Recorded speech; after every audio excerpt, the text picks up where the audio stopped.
पहली चीज यार, अगर तुम लोन ले रहे हो 25 लाख रुपए का जिसकी किस्त बनेगी 20,000 रुपए, तो तुम्हारी सैलरी कम से कम 60,000 इन हैंड होनी चाहिए। ठीक है, पीएफ वगैरह जो कट के आ रहा है, बेसिक थिंग। उसके बाद यार, अगर तुम लोन ले रहे हो 50 लाख का, तुमने 1 करोड़ की प्रॉपर्टी ली है, 25% तुमने डाउन पेमेंट कर दी है। 50 लाख का लोन अगर तुम ले रहे हो तो तुम्हारी मिनिमम जो ईएमआई बनेगी 8% के हिसाब से मैंने लगाई है, वो बनेगी 38 to 40,000 के बीच में।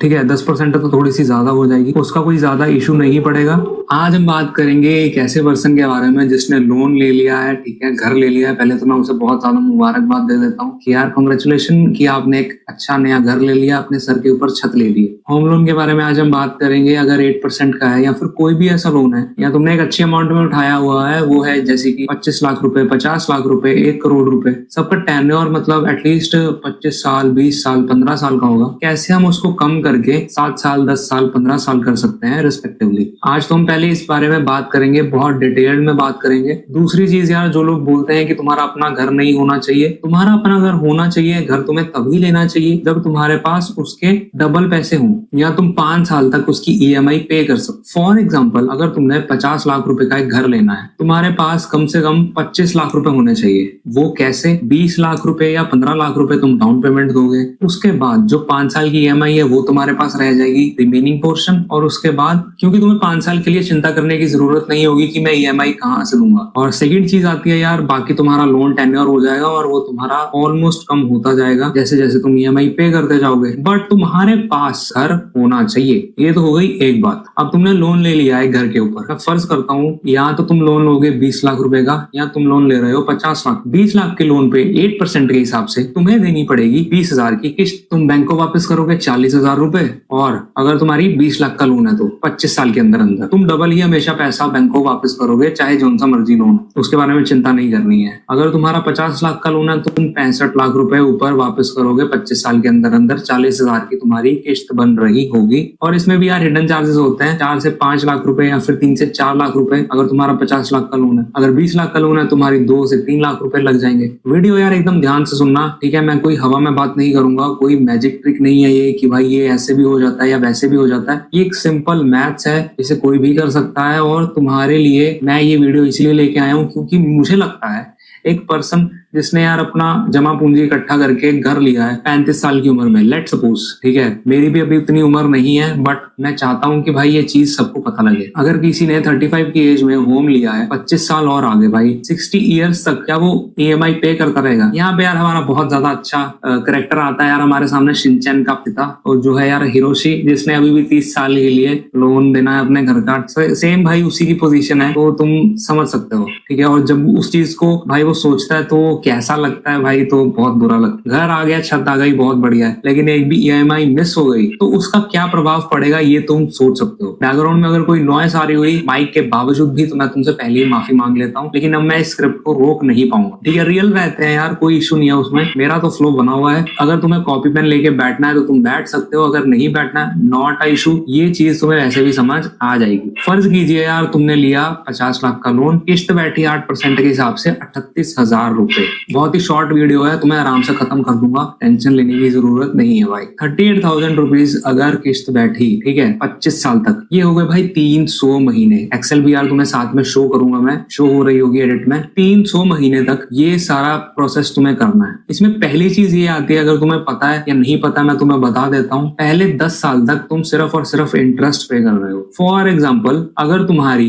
38,000 रुपए की किस्त बन रही है तो उसमें से सिर्फ 5,000 कुछ रुपए तुम्हारे प्रिंसिपल अमाउंट में से कम हो रहे हैं और 33,000 प्लस रुपीज तुम सिर्फ और सिर्फ इंटरेस्ट के पे कर रहे हो। तो 33,000 प्लस रुपीज तुम अगले 10 साल के लिए, लेट सपोज 33,000 रुपीज, चलो शॉर्ट फॉर्म के लिए 30,000 लगा लेते हैं। 30,000 इंटू 12 कितना पैसा हो गया? 3,60,000 रुपए। 3,60,000 रुपए इंटू 10 साल, 36 लाख रुपए। पहले 10 साल में तुम सिर्फ और सिर्फ 36 लाख रुपए इंटरेस्ट के दोगे। उसके बाद अगर तुम लोन चुकाना भी चाहोगे तो भी बैंक अपना सारा का सारा पैसा, सारी की सारी जो मतलब प्रॉफिट बेटा वो खींच चुका होगा, और इस 10 साल के अंदर अंदर जो तुमने लोन प्रीपे किया होगा ना अपना, वो ज्यादा से ज्यादा 5 से 6 लाख से ऊपर नहीं होगा। 50 लाख का लोन जो कि वापस करना है 65 लाख रुपीज उनको, इंटरेस्ट 65 लाख इंटरेस्ट है, 50 लाख का इनिशियल लोन है, जो 65 लाख का इंटरेस्ट है उसमें से 36 लाख रुपीज तुम पहले 10 साल में दोगे, और वो 50 लाख की अमाउंट 10 साल बाद भी सिर्फ और सिर्फ 43 या 42 लाख रुपीज तक ही पहुंचेगी। क्या ये आप यार ये चीज समझ पा रहे हो? ठीक है, और हमें 10 साल के अंदर अंदर लोन खत्म करना है, तो ये कोई हवा नहीं है, ये कोई कुछ नहीं है। और एक और चीज मैं तुम्हें बता देता हूँ, लास्ट में मैं तुम्हें एक ऐसी चीज बताऊंगा कि 10 साल के बाद, ठीक है, लेट सपोज तुमने 25 साल दिए, 25 साल के बाद भी यार तुम अपना लोन क्रैक नहीं कर पा रहे हो, अगर तुम्हारी ऐसी सिचुएशन है उसके बारे में भी मैं तुमसे बात करूंगा कि तुम क्रैक ही नहीं कर पाओगे अगर, तो वीडियो को जरूर देखना यार एंड तक, बहुत ज्यादा अच्छी होने वाली है। ठीक है, अब ये तो हो गया एक्सेल शीट के बारे में, तुम पैसा देते जा रहे हो, 15 साल 16 साल के बाद तुम्हारा जो प्रिंसिपल है, ठीक है, और जो तुम्हारा प्री पेमेंट है वो दोनों सेम चल रहा होगा। यानी कि अगर 38,000 की किस्त है, 17,000 जो है वो तुम्हारा प्रिंसिपल में जा रहा है, 17,000 तुम्हारा इंटरेस्ट में जा रहा है। जैसे जैसे टेन्योर बढ़ता जाएगा, मैक्सिमम अमाउंट जो नीचे होगी, मतलब 25 साल के एंड में 300 महीने तक जो लास्ट वाला होगा उसमें तुम्हारा प्रॉपर उल्टा होगा। 5,000 रुपए तुम as a prepayment of interest कर रहे हो, और 32,000 रुपीज तुम as a prepayment of loan कर रहे हो, एक्चुअल लोन अमाउंट। ये तो हो गया एक्सेल की बात कि तुमने इतने टेन्योर के लिए इतना पैसा लिया, इतना इंटरेस्ट है तुमने दे दिया, तुम्हारी जो इनकम है वो एटलीस्ट 1 लाख रुपए होनी चाहिए। अगर तुम मतलब इंटरेस्ट, अगर तुम 50 लाख का लोन ले रहे हो, उसकी किस्त 40,000 बन रही है, अगर नहीं है तो भाई तुम्हारी 20 लाख की तुमने लोन लिया है, अगर 20 लाख के लोन पे तुम्हारी 20,000 की किस्त बन रही है तो 60,000 रुपए तुम्हारी इनकम होनी चाहिए। ये सारे सिनेरियोज हमें क्लियर होने चाहिए। ठीक है, और 5 साल की अगर नहीं भी है ऐसा कोई सिस्टम, तो 5 साल की ईएमआई या फिर 2 साल की ईएमआई एटलीस्ट तुम्हारे पास होनी चाहिए, तुम घर का मतलब इंटरेस्ट या ईएमआई पे कर पाओ। ठीक है, ये प्रॉपर अपने माइंड में रखना। सेकंड चीज अब हमारी आती है कि हमने लोन का इंटरेस्ट जल्दी पे कैसे करना है। पहली चीज है यार, अगर तुम हर साल एक ईएमआई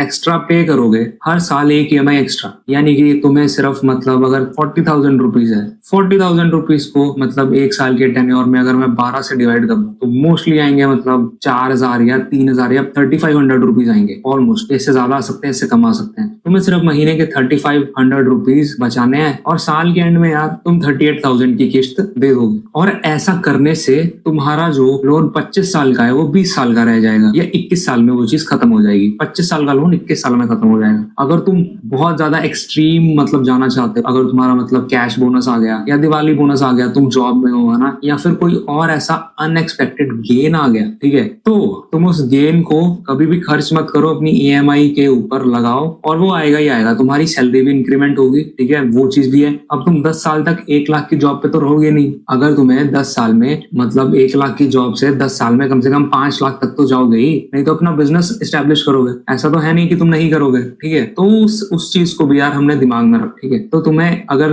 इससे और जल्दी खत्म करना है तो तुम पहले साल एक ईएमआई दे सकते हो, दूसरे साल तुम्हें लग रहा है यार कि मैं और ज्यादा कमा रहा हूँ या मैं नहीं कमा रहा, दूसरे साल और तीसरे साल, पहले 3 साल तुमने एक एक ईएमआई दी, फिर चौथे, पांचवें और छठे साल तुमने 2-2 ईएमआई दी, फिर 5वें, 6वें और 7वें साल तुमने 3-3 ईएमआई दी। तो 7th ईयर पे यार तुम्हें पता लग जाएगा कि मेरा जो लोन है जो मैं प्रोवाइड कर रहा था 25 साल का, अब वो 15 साल में खत्म होने वाला है। अगर मैं ईएमआई और एक्स्ट्रा नहीं भी दूं तो भी एक एक्स्ट्रा ईएमआई या फिर एक एक्स्ट्रा इनकम तुम्हारे 25 साल के लोन को 10 साल में खत्म कर सकती है। हम लोन देने इस दुनिया में नहीं आए हैं भाई बैंक, हम अपनी जिंदगी जीने आए हैं। हाँ, घर जरूरी था, मैंने ले लिया, लेकिन भाई मैं 25 साल तक इस चीज को नहीं चला सकता, 20 साल तक इस चीज को नहीं चला सकता, तो मैं क्या करूं? तो आपको यही करना है यार, आपको एक ईएमआई एक्स्ट्रा पे करनी है उस चीज को मतलब सेट ऑफ करने के लिए। अगर बहुत सही है तो मैं तुम्हें बोलूंगा हर साल अगर तुम 3 ईएमआई यानी कि 1,20,000 रुपए अगर तुम दे पाओ, लेकिन यार वो मेरे को नहीं लगता वो चीज सही हो पाएगी, क्योंकि 1,20,000 को मतलब तुम्हें 10,000 एक्स्ट्रा सेव करने पड़ेंगे हर महीने। अगर तुम्हारा 10,000 रुपए एक्स्ट्रा सेव हो रहा है तो बहुत सही है। अगर 1 लाख की इनकम में तुम 10,000 भी बचा ले तो मुझे लगता है यार कि वो चीज सबसे ज्यादा बढ़िया क्रिएट करेगी। अगर 10,000 सेव करके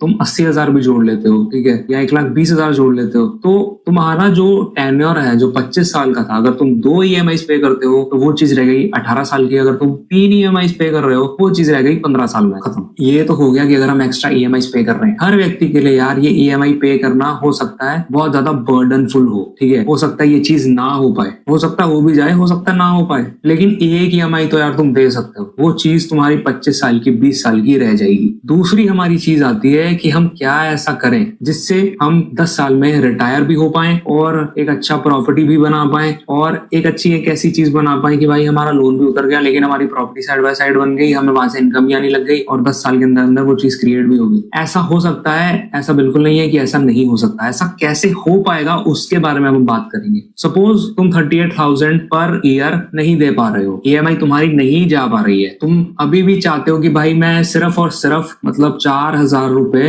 मतलब तुमसे नहीं निकल पा रहे हैं, ठीक है, पर मंथ के, और तुम चाहते हो कि मैं 25 साल में लोन खत्म करूंगा चाहे जो मर्जी हो जाए। नॉट अ इशू भाई। अब इसमें सेकंड चीज मैं तुम्हें बोलूंगा SIP के बारे में, ठीक है। अब हम सेकंड चीज बात करेंगे SIP के बारे में। अब यहाँ तो मैं दो चीजें यार मैं तुम्हें बताऊंगा, ठीक है। मतलब अगर तुम्हें एक और EMI पे नहीं करनी या फिर बैंक वाले ऐसा सिस्टम बना देते हैं कि सर आप तो पे कर ही नहीं सकते हो अपना प्रिंसिपल अमाउंट, कई होते हैं भाई तुमने प्राइवेट से ले रखा हो ना तो कभी ना कभी वो अपनी टांग अड़ाते हैं। इसमें तुम्हें ये चीज करनी है। फर्स्ट थिंग, इसके दो सिनेरियो रहेंगे, ठीक है। फर्स्ट थिंग इसका ये रहेगा कि यार अगर तुम 38,000 ईयरली 25 साल के लिए इन्वेस्ट करते हो, ठीक है, तुमने एक साल 38,000 दिए, दूसरे साल 38,000 दिए, निफ्टी 50 में 12% के हिसाब से वो चीज इन्वेस्ट हो रही है, ठीक है। या फिर तुमने 2 EMIs दे दी या तुमने 3 EMIs दे दी, ठीक है। इन सब के साथ क्या होगा, एक तो तुम्हारा जो कॉर्पस तुमने बैंक को पे किया 60 to 65 lakhs और 70 lakhs समथिंग एल्स, ठीक है, उसकी वो इनकम तो यार तुम्हारी मतलब वापस आ जाएगी एक EMI और 2 EMI के अंदर अंदर। अगर तुम एक EMI इन्वेस्ट कर रहे हो तो तुम्हें पैसे मिलेंगे 50 से 55 लाख रुपए 25 साल के बाद, ठीक है। इसमें तुम्हारी कॉस्ट तो कवर नहीं हो रही, सिर्फ तुमने 10 लाख रुपए ही ज्यादा दिए बैंक को, बाकी तुम्हारा SIP ने कवर कर दिया। इसमें ये भी है कि यार तुम्हारा इंटरेस्ट भी कटेगा ना, 1-2% कट जाएगा। फॉर अप्रोक्सीमेटली 50 लाख रुपीज तुम्हारे लमसम बैंक अकाउंट में आ जाएंगे। सेकंड चीज, अगर तुम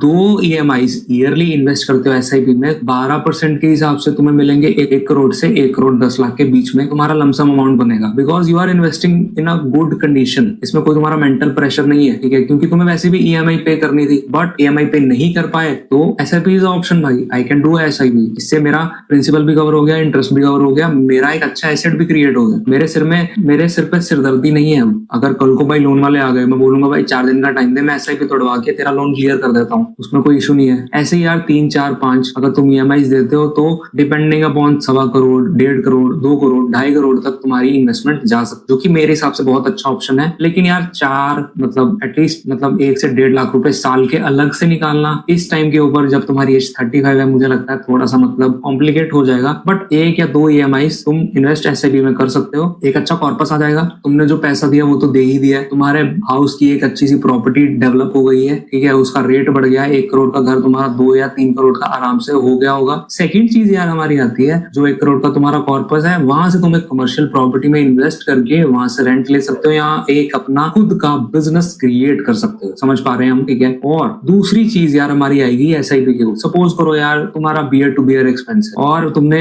बिल्कुल मतलब खत्म होकर अपना घर लिया है कि भाई मेरी तो सैलरी ही सिर्फ 80,000 है और 40,000 मेरी EMI जा रही है, 5,000 रुपए भाई मेरी मतलब फोन की किस्त जा रही है, लैपटॉप की किस्त जा रही है। कई होते हैं ऐसे लोग, ये सिनेरियो रहता है इंडिया में, ऑल ओवर मतलब रहता है फाइनेंस में कि यार चल मेरी नौकरी है और घर की जरूरत भी थी, पैसे पड़े हैं थोड़े से, 5 साल की EMI देके मेरे पास पड़े थे तो मैंने एक अच्छा होम लैंड ले लिया। लेकिन उसके ऊपर भी भाई प्रेशर रहता है EMI का। EMI के प्रेशर से तुम्हें बॉस का भी सुनना पड़ेगा, ठीक है, तुम्हें बिजनेस भी करना पड़ेगा, 4-5 जगह हाथ मारने पड़ेंगे ताकि EMI निकल जाए, EMI बाउंस ना हो। 1 से 2% की पेनल्टी बैंक लगाती है, पता नहीं तुम बाद में या पहले कंसर्न करते हो, पूछते हो, नहीं पूछते हो, लेकिन अगर EMI मिस होती है तो वो सीधा ऑप्शन कर देते हैं, घर आ जाते हैं, लूट लेते हैं, ठीक है, वो चीज रहती ही रहती है। तो तुम्हारे मन में एक डाउट रहता होगा कि हम अब क्या करेंगे। तो तुम्हें यार कुछ नहीं करना। अगर तुम कुछ नहीं भी कर सकते, अगर तुम्हारा 80,000 रुपीज का इन हैंड कैश फ्लो आ रहा है ना, तो मैं तुम्हें बोलूंगा तुम सिर्फ और सिर्फ 2 से 3,000 रुपए की SIP कर लो, जो कि तुम्हें 25 साल तक करनी ही करनी है। इसका बेनिफिट ये होगा यार,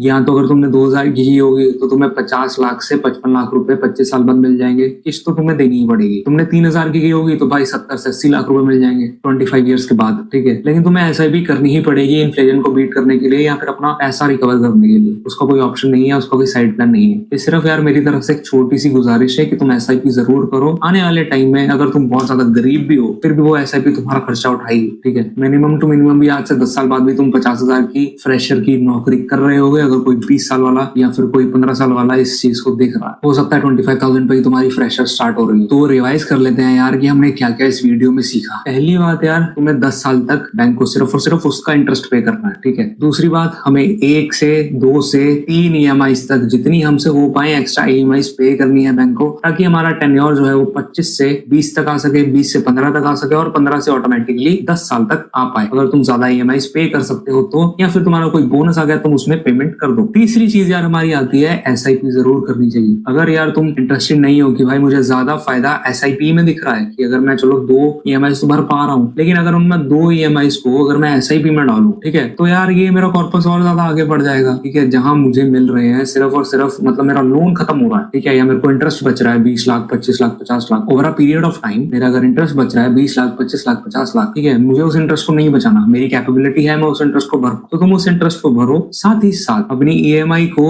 मतलब चलते रहने दो और SIP और कर दो, या फिर SIP को स्टेप अप कर दो, तो 2 से 2.5 करोड़ यार तुम्हारे वहां बन जाएंगे। चौथी चीज, अगर तुम्हें कुछ भी नहीं करना है, ठीक है, मतलब तुम्हारी इतनी कैपेसिटी नहीं है कि भाई मैं 1 EMI या 2 EMI इन्वेस्ट कर पाऊं, तो तुम सिर्फ और सिर्फ 2 से 3 हजार रुपए या 4-5 हजार रुपए उसमें लगा दो, SIP में लगा दो, निफ्टी 50 में लगा दो। लेकिन जब भी यार तुम निवेश करो ना, तो प्लीज इससे पूछ के करो कि भाई मेरी ये चीज है तो मुझे ये करना है। मतलब तुम किसी भी फाइनेंसर के पास जाओ, एजुकेटेड फाइनेंसर के पास जाओ कि मुझे मेरा ऐसे ऐसे स्थिति है, मुझे इस चीज को ऐसे इन्वेस्ट करना है, ठीक है, कैसे करना चाहिए, कहाँ करना चाहिए, कहाँ ज्यादा रिटर्न आएंगे। अगर नहीं समझ आ रहा है कुछ तो भाई आंख बंद करके निफ्टी 50 में डाल दो, वैसे भी रिटर्न आया ही है 25 साल का, इसलिए मैंने 25 साल का रिटर्न 15% लिया है। वैसे मैंने 12% से यहाँ पे कैलकुलेशन की हुई है, बट अगर 15% से करोगे तो और ज्यादा ग्रो हो जाएगा तुम्हारा कॉर्पस। भाई होप करता हूँ तुम्हें मेरी ये वाली वीडियो बहुत ही ज्यादा अच्छी लगी होगी, पसंद आई होगी। स्क्रिप्ट जो मैंने ChatGPT से लिखवाई थी वो सिर्फ थी 6 और 7 मिनट की, लेकिन उसमें मुझे मजा नहीं आया, इसलिए मैंने एक ऐसी स्क्रिप्ट बनाई जिसमें मुझे बोल के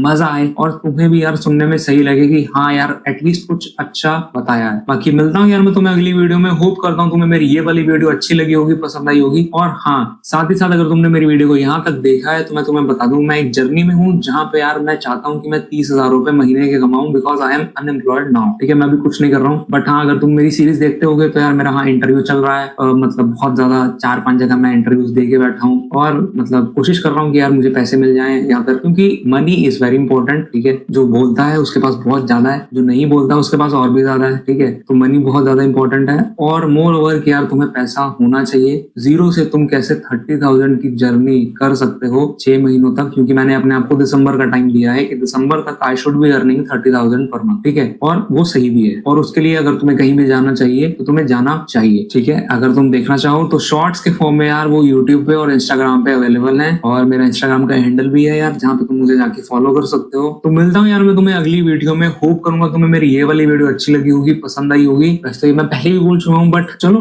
कोई बात नहीं यार। Meet you in the next video, और बताना कैसी वीडियो चाहिए अगली बार, क्योंकि मुझे ये वाला टॉपिक काफी ज्यादा इंटरेस्टिंग लगा था अपने पेज पे, तो इसलिए मैंने इसके बारे में एक वीडियो बनाई। अगर कोई और वीडियो तुम चाहते हो कि मैं बनाऊं, प्लीज उसके बारे में बताना, सिर्फ फाइनेंस से रिलेटेड नहीं। अगर कोई और भी फाइनेंस से रिलेटेड कोई समस्या है, तुम पूछना चाहते हो या कहाँ इन्वेस्ट करना चाहिए, तो सबसे पहले यार अपने आप में इन्वेस्ट करो, उससे सबसे ज्यादा रिटर्न मिलती है। बाकी मिलता हूँ यार मैं तुम्हें अगली वीडियो में। होप करता हूँ तुम्हें मेरी ये वाली वीडियो अच्छी लगी होगी, पसंद आई होगी।